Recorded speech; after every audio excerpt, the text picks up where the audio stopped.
Hello student, welcome back DK sir classes. Class 12 के बच्चों के लिए केमिस्ट्री में देखिए आपका जो चैप्टर है विलियन चैप्टर। इस चैप्टर के जितने भी मोस्ट इंपॉर्टेंट थ्योरेटिकल क्वेश्चंस हैं इस वीडियो में आपका पूरा तैयारी हो जाएगा। ये शॉर्ट वीडियो है विलियन का। इस वीडियो में देखिए पूरे क्वेश्चंस का मोस्ट इंपॉर्टेंट जो बोर्ड एग्जाम 2024 में आने वाले क्वेश्चंस हैं इस वीडियो में आपका पूरा इस चैप्टर का क्लियर क्वेश्चन होने वाला है। तो वीडियो काफी इंपॉर्टेंट है, इस वीडियो को पूरा देखिएगा। वीडियो को प्यारा सा लाइक कर देना। चैनल पे नए हैं ऐसी केमिस्ट्री का, फिजिक्स का, हिंदी का, इंग्लिश का, सारे सब्जेक्ट का chapter wise most important question और हाथ से लिखा हुआ नोट्स का पीडीएफ भी प्रोवाइड किया जाएगा व्हाट्सएप ग्रुप में। ठीक है, तो जुड़ जाइए, जाइए सब्सक्राइब करके, और ग्रुप व्हाट्सएप वाला जो डिस्क्रिप्शन में लिंक है जुड़ जाइए। चलिए सबसे पहले मेरे प्यारे स्टूडेंट, विलियन जो चैप्टर है इसमें आपको क्वेश्चंस ऐसे मैं मतलब कि शॉर्ट नोट बना कर लाया हूं जिससे काफी क्वेश्चन मतलब कि फंसेंगे बोर्ड एग्जाम में।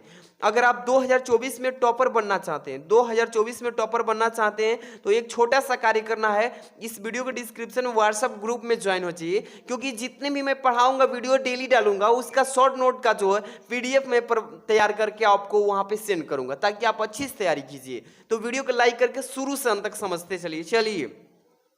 देखिए क्वेश्चन नंबर फर्स्ट सेलेक्ट किया गया है कि निम्नलिखित को परिभाषित कीजिए। ऐसे ही पेपर में आएगा बाबू, पूछेगा कि प्रतिलोम, देखिए क्वेश्चन है कि प्रतिलोम प्रासरण, प्रतिलोम प्रासरण का परिभाषा पूछेगा पेपर में। क्या पूछेगा कि प्रतिलोम प्रासरण का परिभाषा लिखिए। तो चलिए सबसे पहले मैं शॉर्ट और ट्रिक मेथड के साथ इसको परिभाषा को याद कराने की कोशिश करूंगा। प्रतिलोम प्रासरण का मतलब क्या होता है इसका प्रैक्टिकली हम यहाँ पे बात करेंगे डायग्राम के थ्रू। चलिए सबसे पहले नंबर बाबू देखिए कि जब किसी विलयन, कहेंगे कि जब किसी विलयन पर, समझ रहे हैं ना, कह रहा है कि जब किसी विलयन पर प्रासरण दाब से अधिक दाब डाला जाता है। मान लीजिए कोई विलयन हमने बनाया है चीनी और पानी का, ठीक है, तो जब किसी विलयन पर प्रासरण दाब से अधिक दाब डाल दिया जाता है तो यह घटना जो होती है प्रतिलोम प्रासरण कहलाती है। समझ रहे हैं ना कि जब भी हम किसी विलयन पर प्रासरण दाब से भी अधिक जब दाब डाल देंगे ना तो वो जो दाब होगा यही घटना उत्पन्न करेगा और ये घटना जो कहलाएगा प्रतिलोम प्रासरण कहलाएगा। समझ लीजिए, ये तो हो गया इसका परिभाषा। अब थोड़ा सा इसका उपयोग कैसे कहां पे किया जाता है, ठीक है। प्रतिलोम प्रासरण का व्यवहारिक उपयोग महत्वपूर्ण होता है। इसका जो व्यवहारिक उपयोग होता है बाबू सबसे महत्वपूर्ण होता है। प्रतिलोम प्रासरण का मुख्य उपयोग अशुद्ध जल से शुद्ध जल प्राप्त करने के लिए किया जाता है या करने में होता है। जिससे कि जो गड्ढा या नदी या मतलब कि पौंस तालाब होते हैं या कुआं होता है तो उसमें गंदे जल होते हैं ना, तो वो अशुद्ध जल है, उसको शुद्ध करने के लिए किस विधि का उपयोग किया जाता है, इसी प्रासरण दाब का, ये सॉरी प्रतिलोम प्रासरण का। ठीक है, चलिए कैसे होता है देखिए। दो यहाँ पे जार ले लिए हैं, ठीक है। सबसे पहले इसमें ये जलीय लवण है, ये वाला जो है जो हरा रंग का डाटा जल दिखाई दे कैसा है, जलीय है, अशुद्ध मान लीजिए। अब इसको शुद्ध करना है तो सबसे पहले इस अशुद्ध वाला टंकी में एक हम पाइप के माध्यम से पिस्टन लगाएंगे। यहाँ पे क्या लगाएंगे, पिस्टन। पिस्टन मतलब जब देखेंगे अपने गांव या देहात में जो मलाई बर्फ वाला आता है ना, मतलब कि बजाता है अपनी सीटी इस तरीके से दबाता है तो मतलब आवाज देता है ना, बर्फ वाला आता है, तो वैसा ही पिस्टन होगा। जैसे इस पर हम दबाते हैं तो ये जो है जल शुद्ध, जो अशुद्ध है ना, ये पिस्टन अपना प्रेशर दे करके, दाब दे करके जलीय लवणीय जल जो है ये क्या करता है कि एक जाली होता है, इसके बीच में जाली सेट किया जाता है दोनों टंकी के बीच में। तो यहाँ पे ये जो जाली होता है अर्ध प्रागमय झिल्ली होता है, मतलब आधा जो ये जल शुद्ध जो होकर निकलेगा इस टंकी में आएगा और जो मतलब बेस्ट पदार्थ होगा इसको इसी में रखेगा, ये शुद्ध होकर के निकलता है। और ये टंकी फुल होने के बाद इसका उपयोग हम अपने माध्यम से नली के द्वारा करते हैं। तो प्रासरण जो प्रतिलोम प्रासरण है इसका उपयोग समझ लीजिए और इसका थ्योरी अच्छे से रिवीजन करिए बाबू। चलिए आगे क्वेश्चन आपको दिखाते हैं। मोस्ट आपके लिए मैं थोड़ा हार्ड वर्क करके, आप समझते हैं ना कितना लिखने में टाइम वक्त लगता है, आप लोग जब पढ़ते होंगे तो बहुत वक्त लगता है। मेहनत करके अगर पढ़ाई करते हैं तो आपको सफलता जरूर मिलेगी। समझ रहे हैं, तो काफ़ी आप लोग के लिए मैं मेहनत किया हूँ, लिख करके आप लोग को नोट्स बना रहा हूँ। तो आप लोग को छोटा सा कार्य करना है, वीडियो को लाइक शेयर कर दीजिएगा अपने दोस्तों में, ठीक है। सेकंड नंबर क्वेश्चन जो है असामान्य मोलर द्रव्यमान, ये पेपर में जो है इसका परिभाषा पूछेगा। पूछेगा कि असामान्य मोलर पर द्रव्यमान का परिभाषा बताइए, तो आपको कैसे इसका तैयारी करना है कि देखिए कि ऐसा मोलर द्रव्यमान, क्या बोलेंगे कि ऐसा मोलर द्रव्यमान जो सामान्य मान से, जो सामान्य मान है उसी से, यानी कि सामान्य मान से अधिक या कम होता हो, उसे असामान्य मोलर द्रव्यमान कहलाता है या कहते हैं। समझ रहे हैं ना? असामान्य का मतलब कि जिसका जो मोलर द्रव्यमान होगा ना वो भिन्न भिन्न होगा, एक समान नहीं होगा। मतलब कि कोई 4 किलोग्राम होगा तो कोई 10 किलोग्राम, तो असमान उसी को बोलते हैं। समझ रहे हैं ना? ऐसा मोलर द्रव्यमान जो मतलब सामान्य मान से अधिक ही होगा और नहीं तो कम होगा, इसी को असामान्य मोलर द्रव्यमान कहते हैं। समझ लीजिए, ये पेपर में ये अगर आ जाए कि इसको परिभाषित कीजिए तो ऐसे इसका थ्योरी लिखिएगा। समझ रहे हैं ना? इसके बाद अगला प्रश्न है थर्ड नंबर, मोलरता किससे कहते हैं? समझ रहे हैं कि किसी विलियन के 1 लीटर में, समझ रहे हैं कि किसी विलियन के 1 लीटर में विलेय की मोलों की संख्या को विलियन की मोलरता कहते हैं। कितना सिंपल सा इसके थ्योरी है, बस समझना है ट्रिक से कि किसी विलियन के, क्या बताया गया है कि किसी विलियन जो हमने बनाया है, मान लीजिए विलियन के 1 लीटर में, किसी विलियन को हम कितना बनाया है 1 लीटर, और उस 1 लीटर में विलीन जो मतलब मिले हुए हैं, विलीन मतलब मिला हुआ है, विलेय की मोलों की संख्या को विलियन की मोलरता कहते हैं। कितना सिंपल सा है, बढ़िया से पढ़ लेना। इसके बाद इसका फॉर्मूला थोड़ा समझिए कि विलियन की मोलरता का फॉर्मूला क्या होता है कि विलेय के मोलों की संख्या विलियन का आयतन जो कि लीटर में होता है, ये बटा के रूप में होता है। तो ये बताएंगे कि विलियन की मोलरता बराबर होता है विलेय के मोलों की संख्या, और अपान में होता है बटे में विलियन का आयतन, जो कि आयतन लीटर में होगा। समझ रहे हैं? इसके बाद विलियन के मोलों की संख्या का फॉर्मूला अगर बात करें तो विलेय का भार बटे में विलियन का अणु भार, ये वाला फॉर्मूला याद कर लेना। ठीक है, चलिए इसका यहाँ पे फॉर्मूला डिनोट कैसे करेंगे। विलेय के मोलों की संख्या को n से डिनोट करेंगे। n इक्वल टू, देखिए WB अपान mw। WB जो है विलेय का भार है, mv क्या है विलियन का अणु भार है। इसी फॉर्मूले से आप न्यूमेरिकल आएगा तो आराम से करिएगा। यहाँ पे देखिए विलियन की मोलरता, ये फॉर्मूला याद कर लीजिए। न्यूमेरिकल करने के लिए मैं इस विलियन चैप्टर का जितने भी मोस्ट इंपॉर्टेंट न्यूमेरिकल्स हैं सभी कराऊंगा एक एक वीडियोज के थ्रू।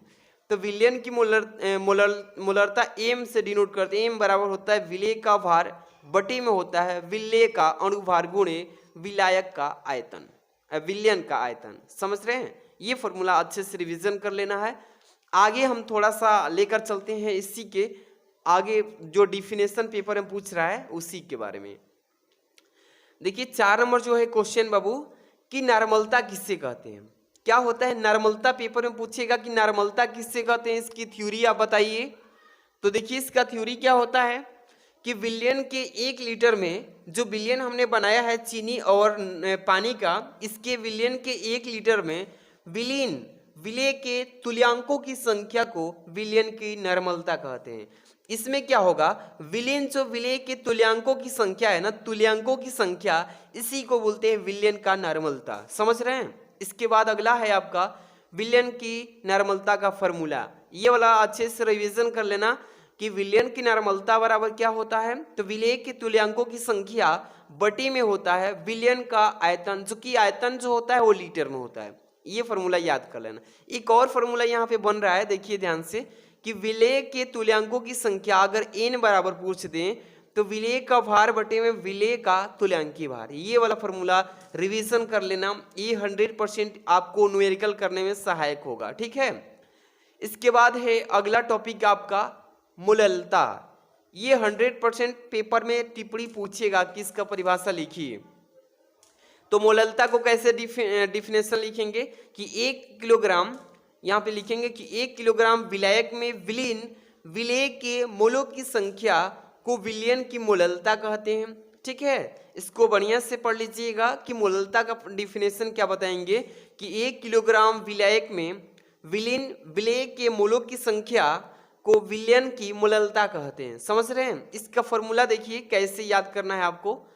यहाँ पे देखिए विलियन का मोललता बराबर, विलियन की मोललता बराबर फॉर्मूला होता है, सूत्र जो होता है विलेय के मोलों की संख्या, किसकी, विलेय के मोलों की संख्या गुणे 1000, गुणा किस में करना है 1000। अब बटी में क्या होता है, विलायक का भार, चूंकि जो भार होगा ये ग्राम में होता है, तो ये फॉर्मूला याद करिएगा कि विलयन का मोललता इक्वल टू होता है विलेय के मोलों की संख्या गुणे 1000 और बटे में होता है विलायक का भार, ये चूंकि भार होगा ये ग्राम में होगा। इसके बाद अगला टिप्पणी है, देख लीजिए, मोस्ट इंपॉर्टेंट। इस वीडियो में जितने भी हम क्वेश्चन दे रहे हैं ना, सभी मोस्ट इंपॉर्टेंट है। इसको शेयर कीजिएगा अपने दोस्त जो कोचिंग में पढ़ते हैं, कॉलेज में पढ़ते हैं, जो आपके रिश्तेदार में है, सगरे इसको शेयर कर देना, ठीक है। इसके बाद अगला क्वेश्चन है मोल प्रभाज्य या मोल अंश या मोल भिन्न। ये तीनों का आपको डिफिनेशन यहीं पे मिलेगा कि मोल प्रभाज्य क्या है, मोल अंश क्या है, मोल भिन्न क्या है, यही सब का डिफिनेशन एक ही है। सबसे पहले अगर तीनों में से कोई एक पूछ दे तो यही लिखेंगे कि विलयन में किसी घटक के मोलों की संख्या और विलयन में उपस्थित उसके सभी घटकों के मोलों की कुल संख्या के अनुपात को ही उस घटक का मोल प्रभाज्य कहते हैं। समझिए कि मोल प्रभाज्य का क्या होगा कि विलयन में किसी घटक के मोलों की संख्या, समझ रहे हैं, और उस विलयन में उपस्थित उसके सभी घटकों के मोलों की संख्या यानी कुल संख्या की अनुपात, जो अनुपात है बटा के रूप में, भाग के रूप में, उस घटक को मूल प्रभाज्य कहते हैं। चलिए यहाँ पे इसे x से व्यक्त करते हैं, मूल प्रभाज्य को किस चीज से, x से, ठीक है ना। मूल प्रभाज्य का यहाँ पे फॉर्मूला देखिएगा कि विलेय में मूल प्रभाज्य का सूत्र क्या होता है, x इक्वल टू Na बटे में Na प्लस Nv। समझे, इसको अच्छे से बढ़िया से याद कर लेना कि विलायक में अब मूल प्रभाज्य क्या होता है। ये तो विलयन में था ना, ये विलायक में मूल प्रभाज्य का फॉर्मूला होता है Nb बटा में Na प्लस Nb, यही होता है। Nb बटे में होता है Na प्लस Nb, बढ़िया से याद कर लेना। इसके बाद अगला टॉपिक है द्रव्यमान प्रतिशत। ये पेपर में पूछेगा बाबू, इस बार बढ़िया से पढ़ लेना। द्रव्यमान प्रतिशत को पूछेगा कि द्रव्यमान प्रतिशत को परिभाषित कीजिए, तो इसका परिभाषा लिखिएगा कि विलयन में उपस्थित विलेय के ग्रामों की संख्या को, यानी जो ग्राम होगा उसकी संख्या को द्रव्यमान प्रतिशत कहते हैं, ठीक है। द्रव्यमान प्रतिशत को हम W/W से व्यक्त करते हैं, द्रव्यमान प्रतिशत को। इसको अच्छे से रिवीजन कर लेना, ठीक है। अगला क्वेश्चन आपके सामने होने वाला है, देख रहे हैं ना, प्रासरण एवं परासरण दाब। देख लीजिए, क्वेश्चन को थोड़ा अच्छे से समझा देता हूं। परासरण एवं परासरण दाब को परिभाषित कीजिए। एक है परासरण, एक है परासरण दाब, दोनों को यहाँ पे परिभाषित देना है। परासरण किससे कहते हैं, तो इसका परिभाषा समझिए कि विलायक के अणुओं का तनु मतलब कम होता है या छोटा सा, कि विलायक के अणुओं का तनु विलयन से सांद्र विलयन की ओर स्वतः मतलब अपने आप प्रवाह यानी प्रवाह परासरण ही कहलाता है, यानी कि आना जाना यानी बह जाना, प्रवाह यानी कि उसका मतलब वही होता है, यही परासरण कहलाता है। समझे। इसके बाद परासरण दाब क्या है, ये दाब समझिए कि किसी विलयन पर लगाया गया ऐसा बाह्य बल यानी ऐसा बाह्य दाब जो शुद्ध विलायक से विलयन की ओर होने वाले परासरण को रोक देता है, परासरण दाब कहलाता है। समझ लीजिए, ऐसे ही क्वेश्चन पेपर में आएंगे, बढ़िया से रिवीजन करके जाना इसको। इसके बाद 3rd नंबर क्वेश्चन आपके सामने है, देख रहे हैं ना, क्या बोला गया इसमें कि समपरासरी यानी कि समपरासरी विलयन एवं समदाबी विलयन को स्पष्ट कीजिए। ये जो देख रहे हैं क्वेश्चन VIP क्वेश्चन है, वेरी मोस्ट इंपॉर्टेंट, ऐसे ही पेपर में आएगा कि समपरासरी विलयन एवं समदाबी विलयन को स्पष्ट कीजिए। तो चलिए, सबसे पहले आपको समपरासरी विलयन के बारे में समझना है। इसको परिभाषित करना है कि समान ताप पर जिन विलयनों के प्रासरण दाब समान होते हैं उन्हें समपरासरी विलयन कहते हैं। बहुत सिंपल सा इसका थ्योरी है, समझने की कोशिश कीजिए कि समपरासरी विलयन किससे कहते हैं। तो समान ताप पर जिन विलयनों के प्रासरण दाब समान होता है उन्हें समपरासरी विलयन कहते हैं। इसके बाद है समदाबी विलयन। समदाबी विलयन को भी समझिए, इसके बारे में यहाँ से देखिए, एक एक क्वेश्चन आप लोगों के लिए कितना हार्ड वर्क के साथ लिखा गया है। आप लोग अच्छे से, जिस तरीके से मैं पढ़ा रहा हूँ, नोट्स बना के उस तरीके से पढ़ेंगे तो आपको सफलता जरूर मिलेगी, ठीक है। समदाबी विलयन किससे कहते हैं समझिए कि समान ताप पर जिन विलयनों के वाष्प दाब समान होते हैं उन्हें समदाबी विलयन कहते हैं।